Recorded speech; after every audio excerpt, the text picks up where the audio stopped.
Salut! Désolée pour le bruit, je suis assise sur la chaise de bureau.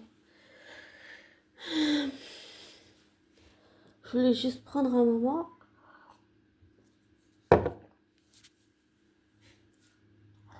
euh, pour parler d'un sujet un peu, je sais pas si on peut dire difficile, mais qui n'est pas très évident, même si ça paraît normal, c'est pas forcément évident, je veux dire au niveau émotionnel, mental, psychique et psychologique, et aussi comportemental, affectif. 2 minutes, j'ai le nez qui coule. Ah. En fait, je suis en train de faire enfin, de me chercher des renseignements. Je fais des recherches sur qu'est-ce que c'est la curatelle en Écosse, à Glasgow. J'aimerais juste pouvoir, je veux me renseigner sur ça parce que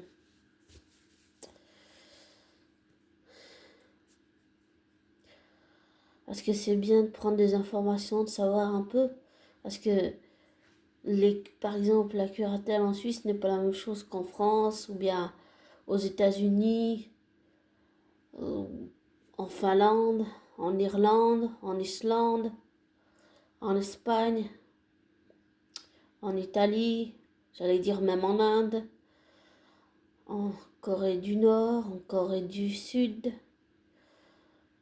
en Chine, au Japon, en Allemagne, en Angleterre, au Royaume-Uni et à Glasgow.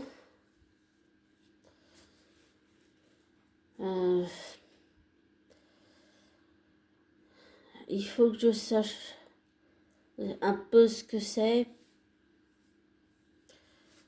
parce que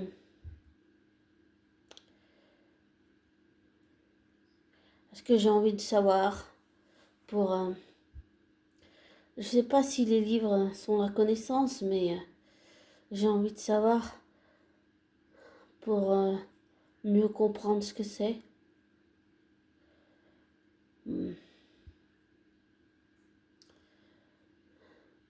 Et parce que un de mes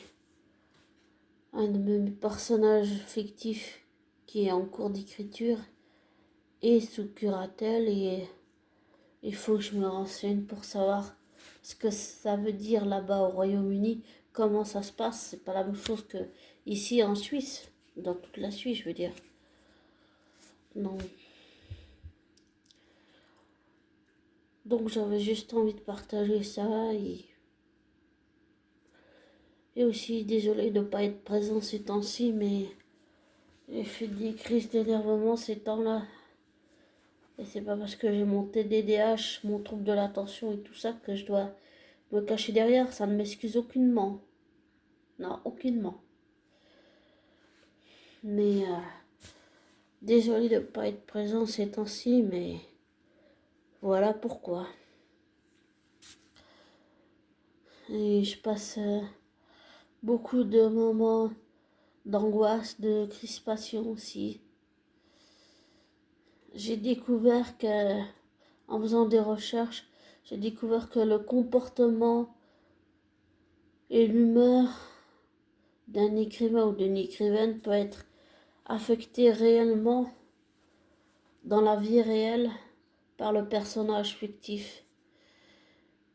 Et c'est exactement ce que je vis. Je ne savais pas que c'est quelque chose qui existait. Alors j'ai pris un cahier spécial et qui n'est consacré qu'à ça. Et ça fait bien de pouvoir décharger un petit peu tout ça. Parce que parfois ça peut nous faire avoir des comportements où les autres personnes en font les frais, malheureusement. Mais sur le moment, j'ai pas compris ce qui se passait. C'est que en écrivant et en faisant des recherches que j'ai compris ce qui s'est passé réellement. Et je savais pas que en tant qu'écrivain, on pouvait vivre ça. Bon, j'ai pas de flac, je suis pas allée à la fac, je suis pas allée au lycée, j'ai pas de diplôme. J'ai que le diplôme des pertages, mais c'est nul. C'est nul. Mais j'ai pas de diplôme ni pour en écriture, ni rien du tout. Donc voilà. On verra bien ce que ça donne, mais je savais pas qu'en tant qu'écrivain, on pouvait être affecté par le comportement dans la vie réelle d'un personnage fictif. Et c'est étonnant de vivre cette expérience, mais c'est aussi très perturbant. Très très perturbant. Là, j'ai pris, me suis rafraîchie, donc ça va déjà mieux. J'ai demandé des conseils à mon infirmière parce que je sentais que j'avais des crises d'angoisse, j'étais crispée, tout ça, mais je sentais que c'était pas les miennes, que c'était celles de mon personnage fictif. Et le fait d'avoir pris une douche, ça m'a permis de